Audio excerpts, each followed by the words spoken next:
అటువంటిది ఈరోజు మనం అందరూ కూడా గర్వపడాలి. ఈరోజు ఈ కార్యక్రమానికి ముఖ్య అతిథిగా మన గుంటూరు పార్లమెంటు అభివృద్ధినే ప్రతి క్షణం ప్రతిరోజు ఆలోచిస్తూ తనకొచ్చినటువంటి ప్రతి అవకాశాన్ని ఉపయోగించుకుంటూ ఎక్కడ నిధులున్నా అక్కడికి వెళ్ళి ఆ నిధుల్ని తెప్పించి గ్రామాలకు అందించి అభివృద్ధి కార్యక్రమాలు చేస్తున్నటువంటి డాక్టర్ పెమ్మసాని చంద్రశేఖర్ గారికి గట్టిగా చప్పట్లతో స్వాగతిద్దాం.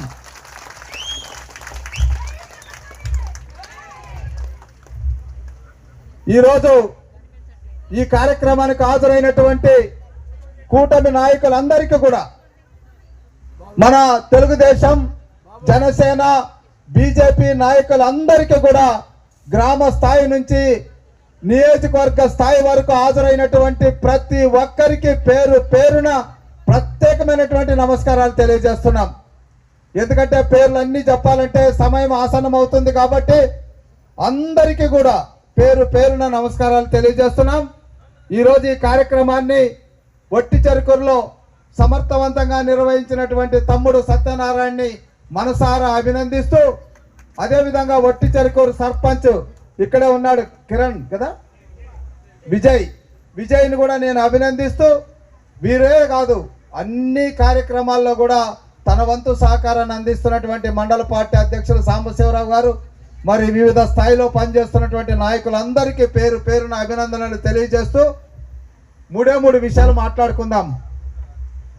మనకు 2019-24 మధ్య ఒక చీకటి రాజ్యం, ఒక్క ఛాన్స్ అని వచ్చినటువంటి వైసీపీ ప్రభుత్వం కార్యక్రమాలన్నిటిని కూడా తుంగలో దొక్కింది.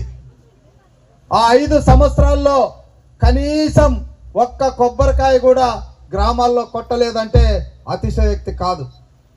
ఎందుకంటే ఆనాడు ఆయన బటన్ నొక్కుడు, ఏదో చేస్తామని చెప్పడం తప్ప ప్రజలకు ఏం కావాలో అనేటువంటి ఆలోచన లేదు. అదే ఉంటే ఈరోజు కేంద్ర జల మిషన్లో వచ్చినటువంటి ఈ ట్యాంక్ ఎప్పుడో పూర్తయ్యేది, ప్రతి ఇంటికి కూడా నీళ్లు వచ్చేవి. ఇది ఒక్క ఎగ్జాంపులే చెప్తున్నా, ఇలాంటివి చాలా ఉన్నాయి.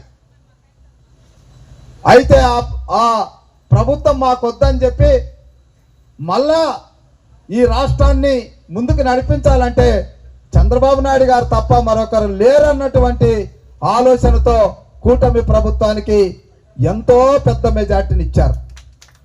ఇక్కడ కూడా మీ అందరి ఆశీస్సులతో 42,000 పైచిలకు మెజార్టీతో మీ శాసనసభ్యుడిగా 3 లక్షల పైగా ఓటు